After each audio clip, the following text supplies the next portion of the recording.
नमस्कार।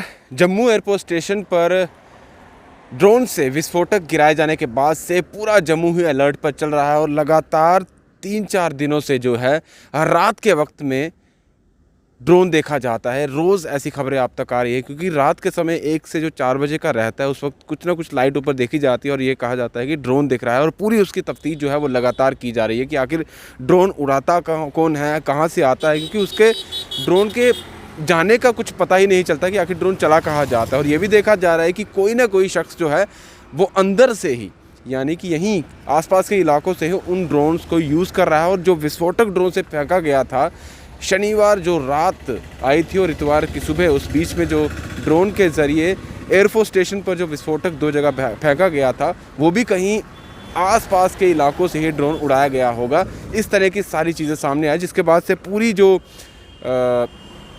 ये सारी इन्वेस्टिगेशन थी ये एनआईए को सौंप दी गई थी और पूरी इन्वेस्टिगेशन अब चल रही है। इसके साथ ही अब जो लोग भी, जिन लोगों ने भी ड्रोन रखा हुआ है, चाहे वो वीडियो मेकर है, फिल्म मेकर हैं, या यूं ही एक शौक के लिए अगर अपने घर में ड्रोन रखा है, तो अब उन पर भी पूरी निगरानी जो है वो रखी जा रही है कि जिसने भी ड्रोन रखा है, पहले ही ये चीज़ें क्या है तय कर दी गई थी कुछ समय पहले कि अगर ड्रोन आप रख रहे हैं तो उसका रजिस्ट्रेशन होना बहुत ज़रूरी है। अपना जो ड्रोन है उसे रजिस्टर करवाइए ताकि पूरी जानकारी जो है वो सिक्योरिटी एजेंसीज जहाँ पुलिस के पास होनी चाहिए कि ये व्यक्ति जो है इस ड्रोन का इस्तेमाल करता है, इसने ये ड्रोन रखा हुआ है। और आज की बात की जाए तो आज के दिन में राजौरी के जो डीसी है उन्होंने सीधे तौर पर जो ड्रोन है उसके लेन देन पर, उसके यूज़ करने पर प्रतिबंध लगा दिया गया है। यानी कि आज के बाद से फॉर द टाइम बिंग, जब तक वो इस चीज़ को रिलीज़ नहीं करते कि आप ड्रोन जो है वो यूज़ कर सकते हैं, राजौरी में अब कोई भी व्यक्ति जो है ड्रोन का इस्तेमाल नहीं कर पाएगा और ना ही ख़रीद फरोख्त जो है वो ड्रोन की चल पाएगी। पूरे तरीके से ड्रोन की हर एक जो मूवमेंट है उसे बंद कर दिया गया है। आप शौक के लिए भी वहाँ पर ड्रोन नहीं उड़ा पाएंगे। और बाकी इलाकों की बात की जाए, ख़ास तौर पर जम्मू की बात की जाए, जम्मू डिस्ट्रिक्ट की, तो यहाँ पर भी सीधे तौर पर ये कहा जा रहा है कि जिस व्यक्ति ने भी ड्रोन इस्तेमाल करना है वो परमिशन ले। अगर बिना परमिशन के आप ड्रोन का इस्तेमाल करते हैं तो आप पर कड़ी कार्रवाई की जा सकती है। और इसके साथ ही आज के दिन की बात की जाए तो एयरफोर्स स्टेशन या जम्मू हवाई अड्डे की बात की जाए तो उसके आसपास के इलाकों में जम्मू कश्मीर की जो पुलिस है वो घर घर गई है। जो आसपास के इलाकों के घर हैं उनके घर के मेंबर्स के इंस्पेक्शन की गई है। अगर उन्होंने किसी को किराए पर रखा है, किराएदार है उनके घर में, तो उनकी भी पूरी जानकारी ली जा रही है। क्योंकि काफ़ी देर से ये प्रोसेस चलता है कि अगर कोई आप किराएदार रखते हैं तो नज़दीकी जो पुलिस स्टेशन है जो आपके दायरे में आता है, तो उस पुलिस स्टेशन में आपको जानकारी देनी है कि हमारे यहाँ पर ये किराएदार है, यहाँ से जो आया है इसलिए ये रह रहा है, ये उसका पर्पज़ है, क्या वो पढ़ाई के लिए आया है या जॉब यहाँ पर कर रहा है इसलिए यहाँ पर आया है, या फिर काफ़ी देर से यहाँ पर रह रहा है, उसकी फैमिली यहाँ पर है, तो उसकी पूरी जानकारी जो है नज़दीकी पुलिस स्टेशन में आपको देनी होगी। ये काफ़ी लंबा प्रोसेस काफ़ी देर से ही चल रहा है, लेकिन बावजूद इसके बहुत सारे लोग जो है इसे नज़रअंदाज करते हैं, इसे यूं ही छोड़ देते हैं कि चलिए कोई बात नहीं, हम क्यों देंगे, और इसका खामियाजा भी भुगतना पड़ता है। इसीलिए आज के दिन जम्मू कश्मीर पुलिस जो है उन्होंने जम्मू हवाई अड्डे के आसपास के इलाकों में जितने भी घर आते हैं वहाँ जाके इंस्पेक्शन की है। पुलिस की टीम वहाँ पर अलग अलग जगहों पर भेजी गई है और देखा गया है कि किन किन घरों में जो किराएदार रह रहे हैं, कौन किराएदार है, कब से रह रहे हैं, उनकी पूरी जानकारी जो है जुटाई जा रही है। क्योंकि ज़्यादातर देखा गया है जो OGW होते हैं, ओवरग्राउंड जो वर्कर्स होते हैं, उनके द्वारा बहुत सारी चीज़ें जो है वो की जाती है, छुटपुट घटनाएं जो है उनके द्वारा ही की जाती है। और ऐसे लोग जो हैं वो उन लोगों से मिले होते हैं जो आतंकी घटनाएं करते हैं।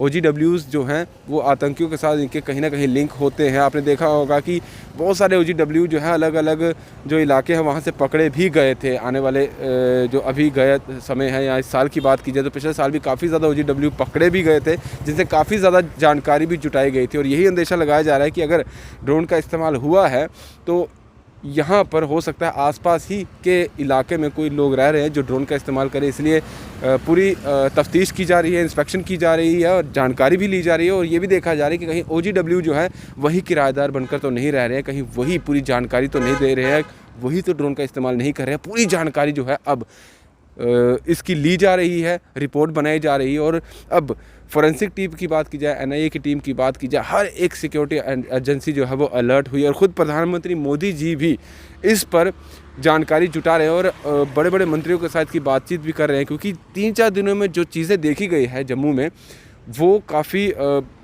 ये भी चीज़ हो सकती है, कुछ बड़ा होने वाला है। बार बार कहा है कि बड़ा होने वाला है और वो हो भी सकता है। हमारी सिक्योरिटी एजेंसीज लगातार अलर्ट में हैं, लेकिन इस चीज़ को रोकना भी बहुत ज़रूरी है। इसी को चीज़ को ये भी देखा जा रहा है कि ड्रोन कुछ ऐसे होते हैं जो रडार में नहीं आते हैं। रडार रखे गए होते हैं सिक्योरिटी फोर्सेस के द्वारा, अगर कोई कुछ भी मूवमेंट होती है वो रडार में आ जाता है। लेकिन ये भी जानकारी सामने आई थी कि कुछ ड्रोन ऐसे होते हैं जो रडार में नहीं आ पाते हैं। अब वो भी फैसिलिटीज़ लाई जा रही है, ऐसे इक्विपमेंट भी लाए जा रहे हैं कि ऐसे ड्रोन भी जो नहीं आते हैं उनको भी निशाना बनाया जाए, उनको भी पकड़ में लिया जाए। तो इसकी पूरी जो है अब सही तरीके से पकड़ बनाई जा रही है इन चीज़ों पर।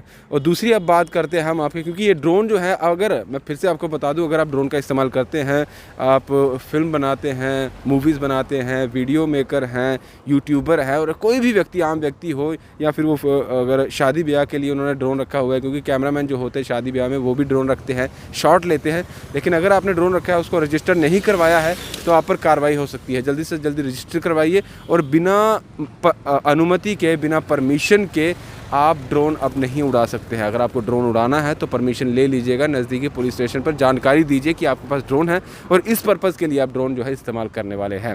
अब दूसरी खबर हम आपको बता दें कि पिछले 3 महीने की बात की जाए तो जम्मू कश्मीर हाई कोर्ट जो है वो ऑनलाइन ही सारी हेयरिंग जो वो कर रहा था। वहाँ पर फिज़िकल कोई भी एंटर नहीं कर सकता था, क्योंकि कोविड का सेकेंड वेव जो था वो चल रहा था और सब चीज़ें बंद कर दी गई थी। इसी चीज़ को देखते हुए हाई कोर्ट परिसर भी बंद कर दिया गया था। लेकिन आज जो ऑर्डर आया है, उस ऑर्डर में सीधे तौर पर कहा गया है कि 5 जुलाई से हाई कोर्ट जो है उसे खोल दिया जाएगा। वहाँ पर फिज़िकल हेयरिंग जो है वो अब 5 जुलाई से स्टार्ट हो जाएगी, यानी कि 4 जुलाई तक जो ऑनलाइन हेयरिंग चल रही है वो चलती रहेगी, जिस तरह से 3 महीने से चल रही है। अब 4 जुलाई तक वो चलती रहेगी, लेकिन 5 जुलाई से फिज़िकल हेयरिंग हुआ करेगी। फिज़िकल हेयरिंग में ये रहेगा कि जो एडवोकेट हैं, जो किसी केस की लड़ाई लड़ रहे हैं या किसी केस पर काम कर रहे हैं, वो कोर्ट में जा सकेंगे। जब भी उनका दिन आएगा, जब भी उनका टाइम दिया जाएगा, उस टाइम स्लॉट, उस डे को वो कोर्ट परिसर में जा सकते हैं। जो जितने भी जम्मू कश्मीर में कोर्ट है वो वहाँ पर जा सकते हैं। जो भी वो केस लड़ रहे हैं उस पर वो पूरी आगे की अपनी कार्रवाई कर सकते हैं। और जितने टाइम तक वो वहाँ हैं, उनके कोर्ट की हेयरिंग चल रही है, तभी तक वो वहीं हाई कोर्ट परिसर में रह सकते हैं। उसके बाद वहाँ पर उन्हें रुकने की ज़रूरत नहीं है। आप उसके बाद अगर आपका जो कोर्ट का मसला जो है वो चल चुका है, उसका काम हो चुका है, तो आप वहाँ से आप रुक नहीं सकते, ठहर नहीं सकते, आपको निकलना ही पड़ेगा वहाँ से, हाई कोर्ट परिसर से। उसके बाद अगर कोई विक्टिम है, यानी कि कोई आरोपी है, और उसके साथ अगर बात की जाए तो कोई आरोपित है और कोई गवाह है, तो उनको भी अगर आप ले जाना चाहते हैं तो आपको 2 दिन पहले जो है एप्लीकेशन देनी पड़ेगी हाई कोर्ट में कि इन 2 लोगों को लाना है, इनकी हेयरिंग हो रही है, ये जो है ये आरोपी है और ये जो है ये गवाह है, इन दोनों को हमें हाई कोर्ट परिसर में लाना है। इसके लिए आपको 2 दिन पहले जो है एक एप्लीकेशन देनी पड़ेगी हाई कोर्ट में, वो ऑनलाइन ही चलेगी, और उसके बाद उसके आपको परमिशन मिल जाएगी और आप जो ये 2 लोग होंगे उनको भी ले जा सकेंगे। और अगर किसी केस पर बहुत सारे वकील काम कर रहे हैं तो उनके लिए भी जानकारी आई कि अगर किसी केस पर बहुत सारे वकील काम कर रहे हैं तो सिर्फ 2 वकील जो है वही कोर्ट परिसर में जा सकते हैं। उसके अलावा और जो एडवोकेट होंगे वो नहीं जा सकेंगे। और आपको टाइमिंग जो दिया जाएगा, आपकी हेयरिंग जो होगा वो उस समय में ही एडवोकेट जा सकेंगे। बाकी बात की जाए, एडवोकेट के साथ साथ जो स्टाफ रहेगा वो भी जा सकता है, जो हाई कोर्ट परिसर का स्टाफ होगा वो भी जा सकता है। उसके अलावा जो एजेंट्स रहते हैं और क्लर्क जो होते हैं, फ़िलहाल उन्हें अभी जाने की इजाज़त नहीं है। सिर्फ एडवोकेट जा सकता है, हाई कोर्ट का स्टाफ जो रहेगा वो जा सकता है, और जिनकी हेयरिंग है उन्हें परमिशन लेनी पड़ेगी 2 दिन पहले ही, वो जा सकते हैं। और 5 जुलाई से अब फिज़िकल हेयरिंग जो है वो स्टार्ट होने वाली है। तो ये बड़ी बातें थी, आपको सुनानी बहुत ज़रूरी थी। फिलहाल दीजिए इजाज़त, तो आगे कोई भी अपडेट आती है वो भी आपके सामने लेकर आएंगे। दीपक भंडारी के साथ Rahul Singh, the state central के लिए नमस्कार।